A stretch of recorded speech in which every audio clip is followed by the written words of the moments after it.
ئەم پیاوە سەرقاڵی چێشتلێنانە، چونکە دواتر سەدان کەس بەدەستی ئەو تێر دەبن.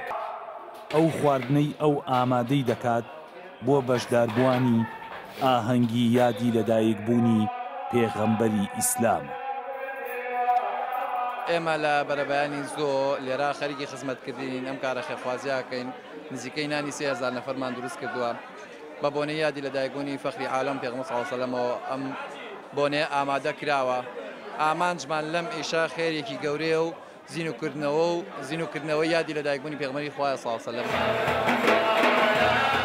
موسڵمانانی شاری سلێمانی لە مزگەوتی گەورە زووتر ئاهەنگی لەدایکبوونی محەممەد پێغەمبەریان گێڕا لە یەکەم ڕۆژی مانگی مەولووددا. شیرینی بەخشینەوە و سرودە ئاینیەکان وەک ساڵانی ڕابردوو ئاهەنگەکەیان داپۆشین. یادی لەدایکبوونی پێغەمبەری نازدارەکەینەوانێ و ئەم قەڵەباڵغی کە تۆی بینی دەخۆشی ئەو پێغەمبەرە نازدارەیە.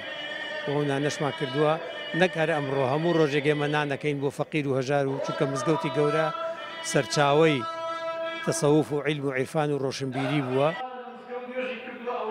موسڵمانانی باشووری کوردستان دەیانەوێت لە یادی لەدایکبوونی پێغەمبەرەکەیاندا پەیامی ئاینەکەیان بگەێنن بە پەیڕەوانی ئاینەکانی دیکە و ڕای بگەێنن کە ئاینی ئیسلام باوەشی پێکەوە ژیانە نەک سڕینەوەی ئاینەکانی دیکە. هذه المناسبة السعيدة داواکارم ئەم بۆنە پیرۆزە ببێتە مای ئاشتەوایی هەموو نەتەوە جیاوازەکان.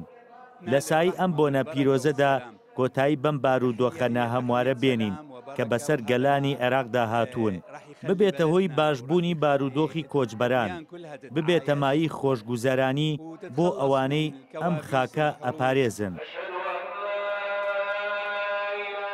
موسڵمانان کۆتاییان هێنا بە یادکردنەوەکەیان، بەڵام سەروەر و هاوکارەکانی سەرقاڵی دابەشکردنی خواردنی ناو منجەڵەکانن.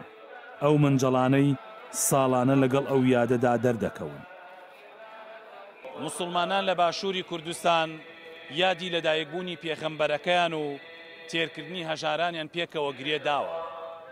بەڵام ئەم ساڵ بەهۆی ئەو ڕووداوانەی لە ناوچەکەدا ڕوودەدەن، موسڵمانان کاتێکی زیاتریان تەرخان کردووە بۆ پاڕانەوەکانیان. جەمال ئەحمەد جەمیل، ڕوودا و سلێمان.